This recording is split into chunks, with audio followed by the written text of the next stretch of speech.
Making the right optimizations for your Google Ads campaigns is actually really easy if you follow the simple process that I'm going to show you.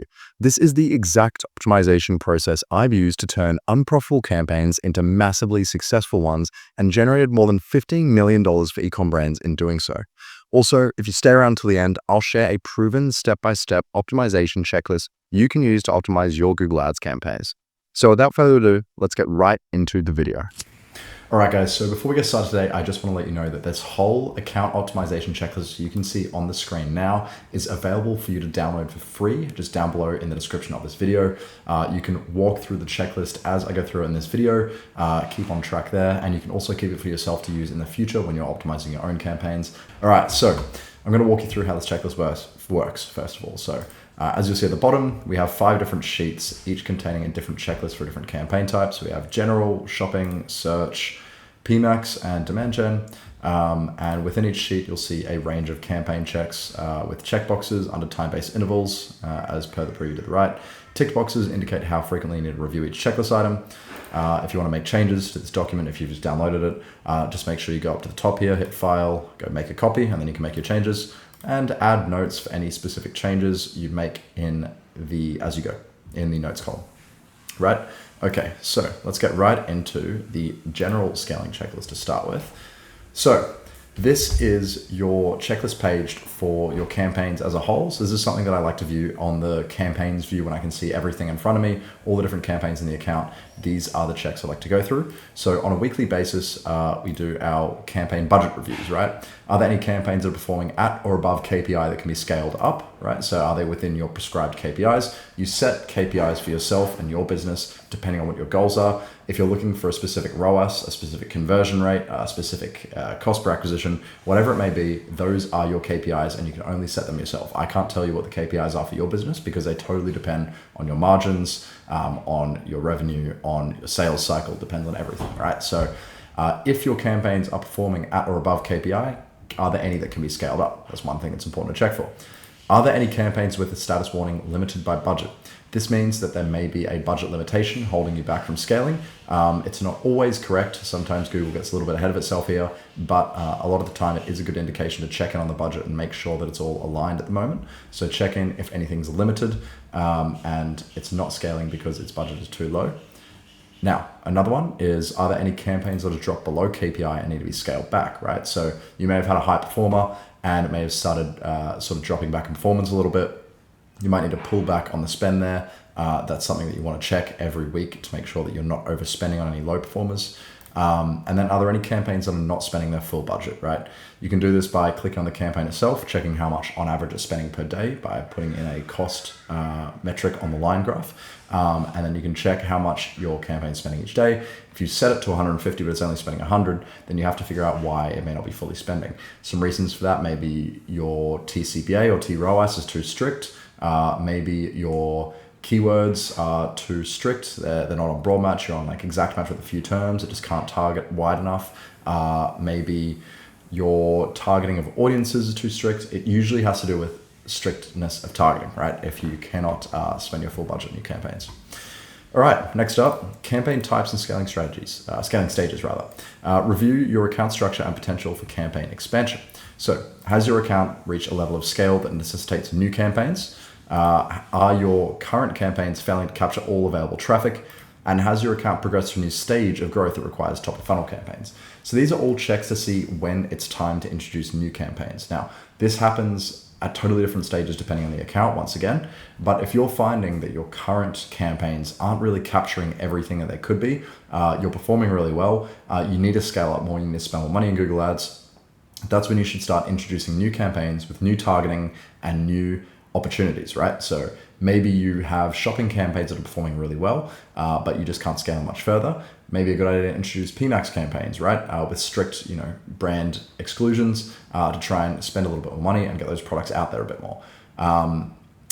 Maybe it may be time for you to introduce some top of funnel campaigns like YouTube or demand gen to create even more traffic for the middle of funnel and bottom of funnel campaigns in your account, right? So there's different stages when you need to introduce new campaigns, and this is something to look out for on a roughly a monthly basis, right?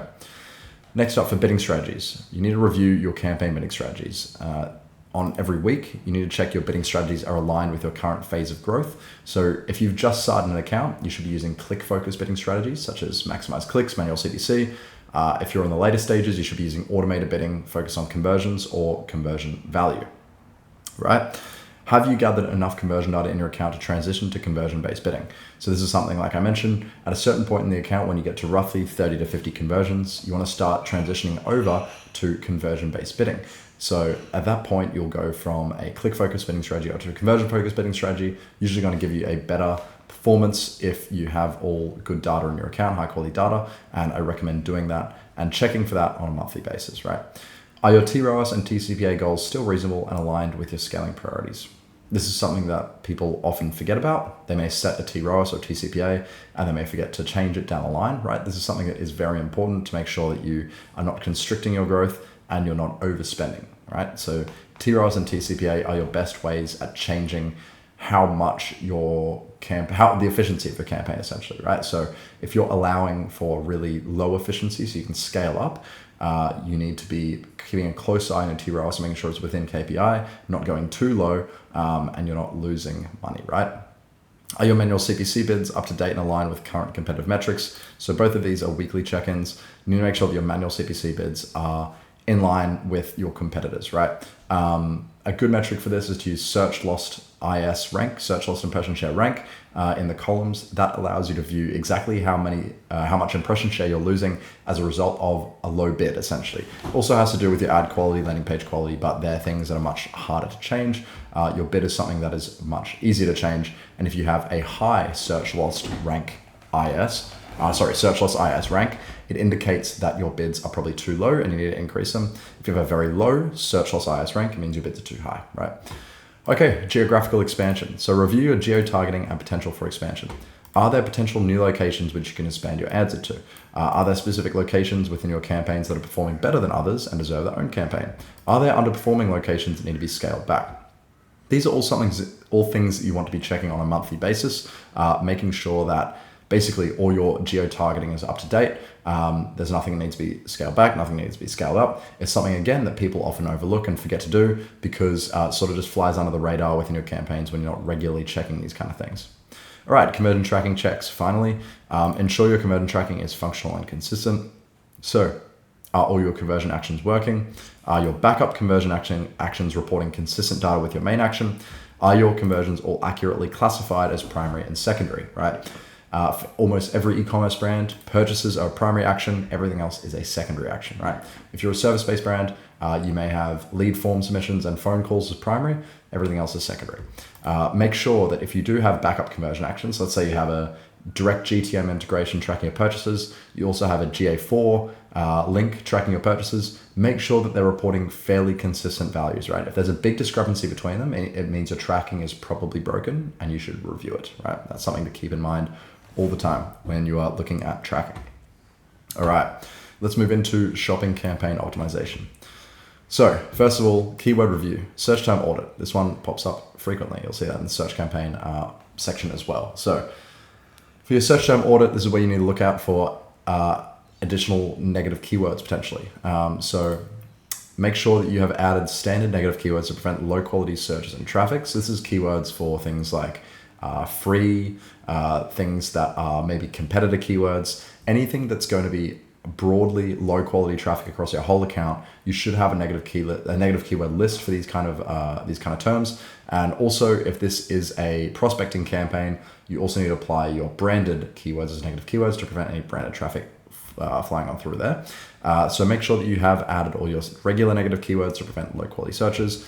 And like I said, negative branded keywords as well. And then also within standard negative keywords, as soon as you see low performing keywords coming through, or search terms that just are simply irrelevant to your brand, so anything that isn't directly relevant or high intent for a purchase, exclude it, add it to your negative keywords. This is something you should be doing very regularly on your shopping campaigns to make sure that you're filtering out low quality traffic from your shopping campaigns. Now, just make sure you're checking the search terms section under Insights tab. That's where you'll find all of this kind of stuff. All right, product review. Now, check for product issues or potential improvements, right? Are your products segmented correctly in your campaigns? This is important to check on about a monthly basis. Make sure that you have correct product segmentation. You have specific product groups through your campaigns. So everything's separated by either category or gender or size or whatever your important distinguishing characteristic is. May even be margin or may even be price. Whatever you're separating your products by on the store, you should be separating by the same category or the same characteristic in most cases in your Google Ads campaigns as well. The more that you separate your products within your campaigns, so this is usually within product groups or ad groups, it gives Google a better grasp on data. It allows Google to find better audiences for your specific product, specific categories. Very, very helpful, right? Make sure they're segmented and make sure that there is a sensible structure to your campaigns and product groupings. All right, do your products have any limitations noted on the issues column? Something to regularly check about a weekly basis. Are there any limitations? This can pop up every now and then, and it's very important to make sure that there aren't any limitations preventing you from showing your products on the Merchant Center. All you have to do is go into the Products tab, and you'll see the Issues column will highlight any important issues for you. All right. Are your product listings fully up to date and optimized? This is something you really don't have to check too often. Once you've done it once, make sure you do it at the very beginning. But after that, you can check every 90 days or so to make sure that your product listings are completely up to date. All your titles, descriptions, features, everything about the product, images, everything's up to date and optimized. Are your ad group level TROAS targets up to date and accurate? This is another one that people often overlook or forget. They'll set ad group level TROAS figures and they'll forget that they set them. They'll look at the campaign TROAS and go, yep, that's been changed. But ad group level TROAS figures actually override campaign level. So you need to make sure that you're regularly checking ad group level and it's not just keeping a consistent value that may be ruining you or maybe not helping your account, right? Are your current GMC promotions applied to relevant products? This is another one. You can set up promotions in your Google Merchant Center. Make sure these are always applied to the right products. Make sure these are sensibly applied to the right categories at the right times. They're not sort of overstaying from previous promos and they're not starting too early. All that kind of stuff is important to check as well. But usually on about a weekly basis, just a quick review will be just fine. All right, targeting. So check for targeting issues or opportunities. Are your audience targeting settings up to date and accurate? Are your content exclusions applied and up to date, right? Make sure if you are doing any specific audience targeting, you're checking on about a monthly basis that your audiences are still accurate and relevant. You're still targeting the right people with those audiences and they're still performing well. Are your contact exclusions applied and up to date? Something you don't have to check too often, very rarely to be honest. Once it's set up once, it's pretty good, but this is excluding from certain networks, whether you're excluding certain placements, anything really that's relevant for your content exclusions. It's just basically stopping your ads from showing in the wrong places, put simply, right? Now, I'm going to take a quick break here. I want to let you guys know that if you are an e-commerce brand owner and you're making more than $20,000 a month in revenue and you want my agency to run your Google Ads for you, do everything on this checklist here for every single page, every week, every month, every 72 hours, getting everything done on track, please feel free to book a call at the link in the description below because I work with many, many brands at the moment and I run very successful, very profitable Google Ads for them. We have helped e-commerce brands make millions of dollars in the past few months using Google Ads, and I would love to help you do the same. So if you are interested in getting someone to help you out with Google Ads, I'm also running a one-time offer right now where I will set up your entire Google Ads account for a one-time payment. Don't have to lock into any retainer, don't have to do anything monthly. I'll set everything up for you for a one-time payment, and you'll have my 8-figure system in your Google Ads account ready to go, ready to scale, and I'll give you all the training you need for scale. I'll give you these checklists, other training, everything you possibly need. So if that's something you're interested in, please do book a call with me at the link down below. But otherwise, I'll get back into the video.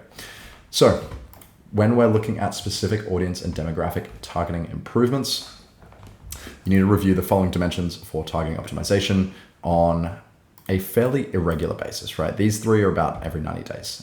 So anything to do with hour of the day, day of the week, demographics by age, gender, income, or location, and specific audiences.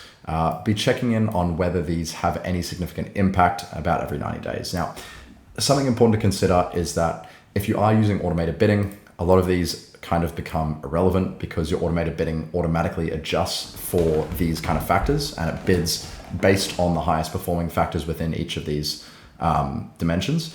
However, if you're finding that the automated bidding doesn't seem to be working over a longer period of time and it's not really adjusting for these factors, and you're finding really outsized returns in potential hour of days, days of week, potential age, gender, income, location, this one probably more so needs to be done manually rather than automated, or specific audiences, then please, please, please don't be afraid to implement these and start testing with them, because there's a very high chance you could actually increase your ROAS, conversion rate, and overall return and profit in Google Ads if you target your specific audiences in a more effective way, right?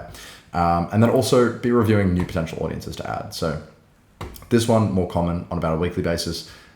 Brainstorm if you think there's any potential audiences you can add into the account that might have a positive effect on your performance. Run it as an experiment on your existing campaign so you don't affect any current performance, and see if that new audience introduced does anything better for your account, right? Now, here are some miscellaneous checks in shopping campaigns. Are your product landing pages up to date? That's a very important one. If your landing pages are out of date or under optimized, you will get a really poor performance. This is something you generally check at the beginning and then roughly every 90 days. Very important to check at the beginning. And then after that, not as important, but just make sure you really have updated and optimized your landing page. Highly, highly important for getting a good return from Google Ads.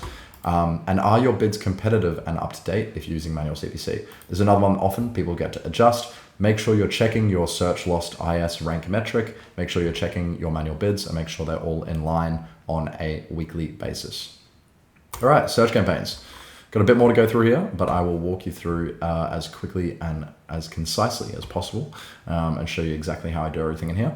So first of all, we're going to be doing a search term audit every 72 hours. You want to be adding negative keywords to exclude relevant traffic and adding high quality search terms as new keywords, right? So if you find some search terms that are performing really well in your search term report under the Insights tab, you want to be adding those as new keywords to the campaign, usually as exact or phrase match, potentially as broad if you're already running a really big account, a lot of spend, but usually just go exact or phrase, adding these in as new keywords to drive more traffic and more high quality traffic.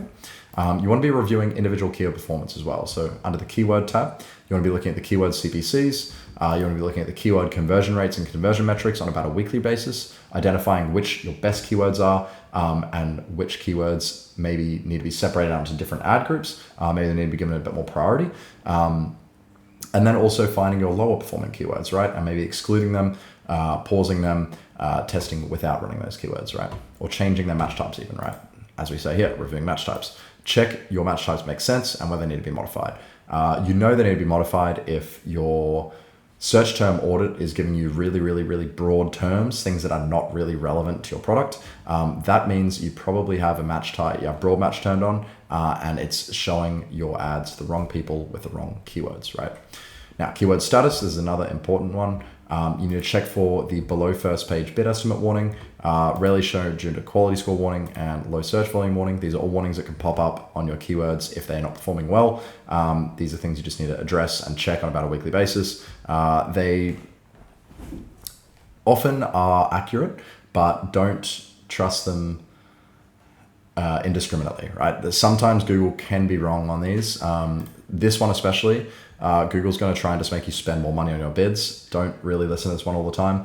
Low quality score is pretty bad. You want to try and improve that via either more relevant ads, more relevant landing pages, or potentially even higher bids in some cases. And then low search volume, it just means that your keyword probably doesn't have a lot of traffic. But again, you can still run it, and I have still got performance on keywords like this before. So check them.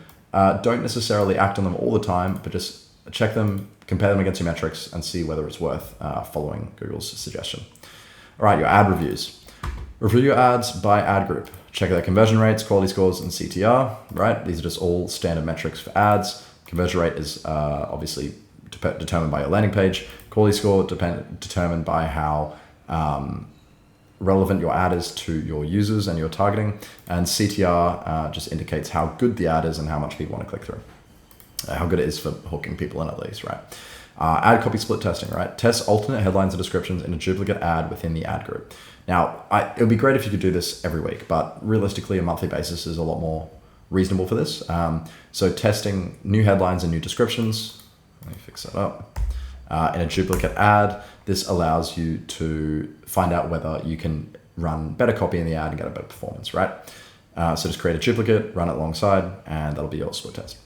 Landing page review. Make sure your landing page has a reasonable conversion rate in ROAS, and review your landing pages to ensure they are functional and updated. Do this on about a monthly basis to make sure the landing page is always in check. Landing page has a massive effect on your conversion rate in Google Ads. They are inexorably linked. If one of them is terrible, the other one will also be terrible. So make sure your Google Ads and your landing pages are always both in check, right? Ad extensions. Now, these are the ones that you don't need to check that often, but you should always check to make sure they are still accurate and still relevant. Site links, callouts, snippets, call extension, lead form extension, location, price, promotion, and image extensions. These are all just add-ons to the ad. Again, you don't need to be updating them every 72 hours every week. Just check them every month. Make sure they're still relevant. Make sure they're still effective. If any are performing really poorly, then maybe remove them. But for the most part, these don't need to be changed very often. All right, bid adjustments. Identify potential bid adjustments to improve performance. Hour of the day of the week, demographics, and audiences. Once again, this is something I said, if you're running automated bidding, you probably won't need to use this very frequently. If you're using manual bidding, then I definitely recommend using it to some extent. And even if you are using automated bidding, you should still be reviewing these factors to see if any of these dimensions can improve your performance. Then finally, location targeting. Review search locations and exclude non-targeted regions. This is something that does happen if you haven't set up your campaign properly. If you go into the locations tab, you may see people coming through from non-targeted locations. Make sure to remove those locations, and also check your campaign settings to make sure under your location settings, there'll be a tab called additional settings. Click that and make sure you have presence turned on, presence or interest, right? It will mess up your targeting. Review location targeting performance and add bid adjustments as necessary. Once again, this is a bid adjustment. If you're seeing better performance in one location compared to another consistently, add some bid increases on that. And if you're seeing worse performance, add some bid decreases, right? All right, let's go to PMAX optimization. This one's a bit shorter because you can't do a whole lot in PMAX, but I will tell you everything you can do anyway. So you can see search term insights on PMAX, right? Now it's not as transparent as our search campaign search term report is, but it can still give you some good insights on where your traffic's coming from. So if you go into the search terms insights under the insights tab, you can identify potential branded traffic. This is a big one for PMAX, right? Most of the PMAX that I recommend running, most of the PMAX campaigns I recommend running do not include branded traffic. So if you are running a non-branded PMAX campaign, you've excluded your branded traffic in PMAX, you will be wanting to check for any kind of branded traffic in there. If you're seeing it, you need to add more negative keywords for the brand. Make sure it stops coming through on your PMAX campaign as best you can.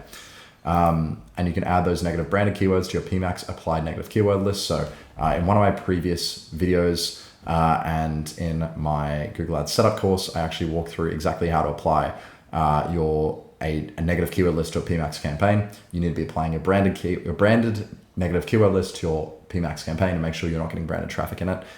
That's something which I assume you've done in this already, but if you need help with that, just drop a comment below or check out my Google Ads setup course for only $24 USD. You'll find it very useful, and I'll show you exactly how to set up your Google Ads account. Now, next up, product review. Check for product issues or potential improvements. Are your listing groups organized correctly in your campaigns?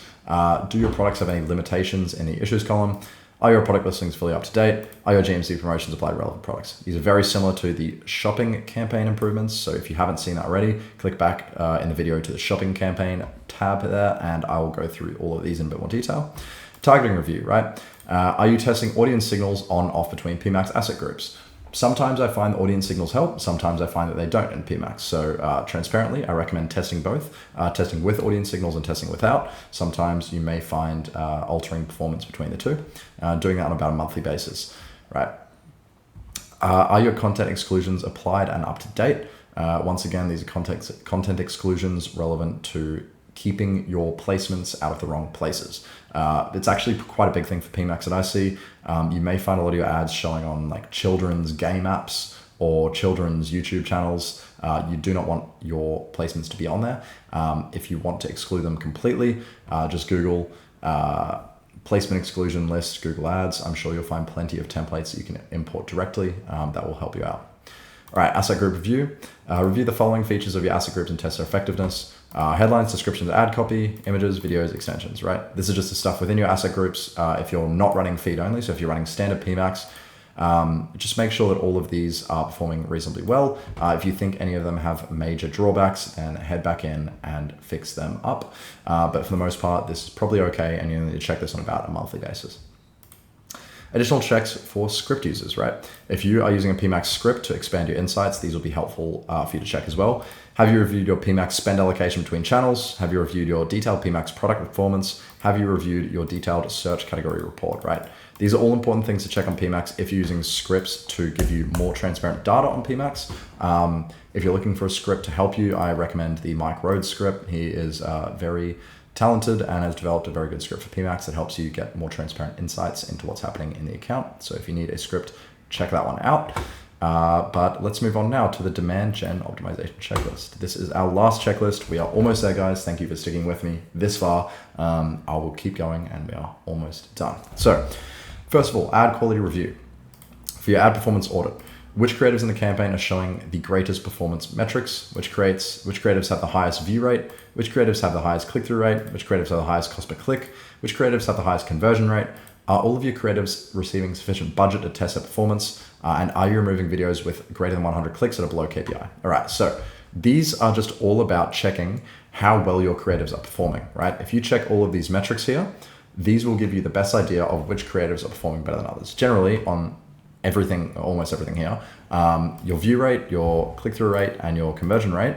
So conversion rate is the most important. This is the most important by far. Then you've got click-through rate and view rate. These both indicate how good your video. So view rate indicates how good the creative is as a whole. Click-through rate indicates how tempting your offer is and how much people want to click through. Cost per click indicates a very similar thing to click-through rate, right? You want a low cost per click.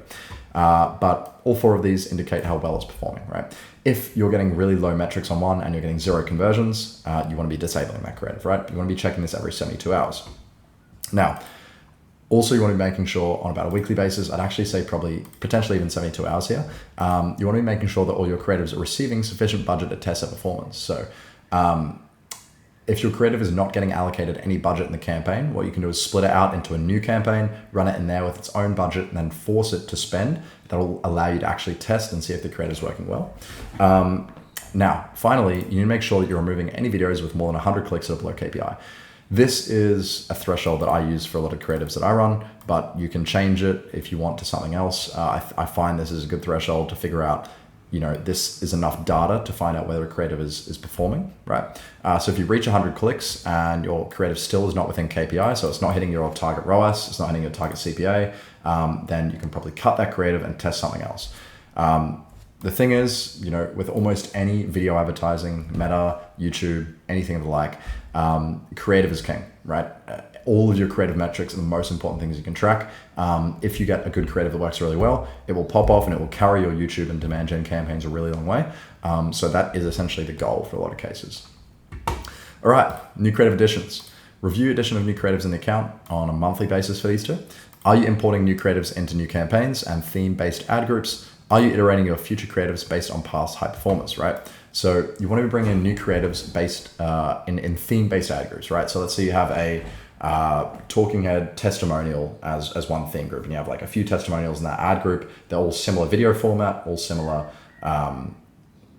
angles, right? In that kind of ad group. Then you have another ad group for, let's say, a product feature and benefits review, right? So this is something where you're going over the features and benefits of the product, another ad group. Then you have another ad group with a direct hard selling offer, right? So these are all different ad groups you can have. Keep your videos in theme-based ad groups so you can identify which themes resonate the most with the viewer and you can target more effectively, and the algorithm can also target more effectively. Then finally, you want to be making sure that you're iterating your future creators based on past high performance. So if you're getting past videos that are working really, really well in your account, you want to be making sure that you're identifying what parts of that video have done really well, recreating it in a similar way, and then using that for new creatives and testing with those new creatives, because you're going to have a much higher strike rate on something that has, on an iteration of something that's already worked, rather than trying a completely new idea. All right, targeting review, right? Checking for targeting issues or opportunities. Are you testing audience and demographic targeting on off across ad groups? So audience and demographic targeting, once again, can be very helpful in demand gen, but sometimes it doesn't work as well as just broad targeting. So test it on, test it off, test broad targeting, test audience targeting, both of which can definitely help. Are you testing alternate audience and demographic targeting options in ad groups, right? Again, very, very similar. So either testing it on or off, and then testing alternate ones, right? So when you do turn it on, testing different demographic groups, different audience groups between different campaigns. That's on about a monthly basis. And then testing on or off is about on a 90-day basis. Because typically if you find that on or off works better in your account, it tends to work better for long periods of time. All right, review the following features of your ads and split test their effectiveness. This is an ad copy on a weekly basis, checking your headlines, descriptions, ad copy, images, videos, site links. This could even be done on a monthly basis. This isn't super important. Like I said, creative is king. It usually all depends on the video itself, not so much the headlines, descriptions, ad copy, images, videos, site links. But if you're running demand gen with like image assets, then yes, it is very important, right? So checking these, making sure they are performing well. Finally, product review. Review your product catalog in your demand gen campaigns if applicable. So if you're using demand gen with a product catalog, make sure that your product groups are up to date. Make sure that you're excluding low performing products from those groups, and make sure you're adding new products to their relevant ad groups as they come along, right? And that is everything. I hope you got some value from this checklist. Once again, I implore you to download it down below. Very, very helpful for you. But everything I've shown you in this video isn't applicable without the right Google Ads account structure to begin with. So to find out the best Google Ads account structure and exactly how I recommend setting up your account to make sure that you can use this optimization checklist effectively, please just click up the top here to check out this video, and I'll show you exactly how to set up your Google Ads account, and then you can optimize effectively using this checklist. Anyway, that is all from me today. I hope you guys enjoyed this video, and I will see you in the next one.